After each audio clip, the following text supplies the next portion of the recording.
could sing and he could read, but he didn't speak. And my mother, who's an educator, believed that if he could read with comprehension, then he was in there. Because Robert has regressive autism. He hit all of his milestones, and then he started regressing after 1.5 years, which is devastating because he was extremely bright as a baby. I mean, he was hitting everything before, but then everything he started rolling back, and then he became this silent child, this child that babbled. I mean, if you look at the videos of him as an infant, this kid babbled, and he was inquisitive, and he was always reaching and touching, and then he became this child who became quiet. So how did that affect you when you saw this child who had so much potential and all of a sudden, as they sometimes say, the light goes out? It's devastating.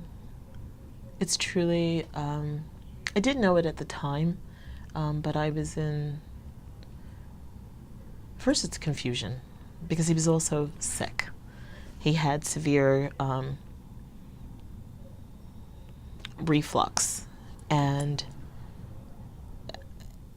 having the GERD and not being able to keep milk down, first he didn't latch, because I breastfed, and he didn't latch properly. And from that, he started choking. And he would vomit through the nose.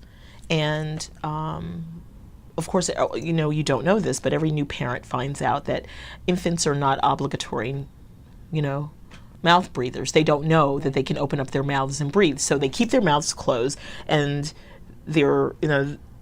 it's coming out through their noses, and they don't open their mouths, and they can, literally drown inside themselves because they don't know that they can open up their mouths to breathe. And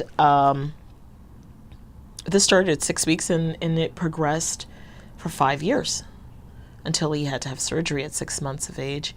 And that didn't stop. That was the jump start to the other gastrointestinal issues and many other issues that plagued him for his childhood. I mean, really plagued him.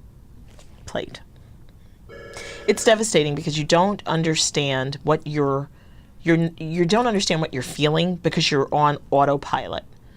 Your main goal is first it's what am I looking at, and then they have these other issues that are happening simultaneously. So you're looking at a child that you clearly know that there's something going on. You don't know what it is, but whatever it is, you're a new parent, and you don't want to overdiagnose your child, and you don't want to seem, and you will more than likely be classified like I was, that you're an anxious first-time parent.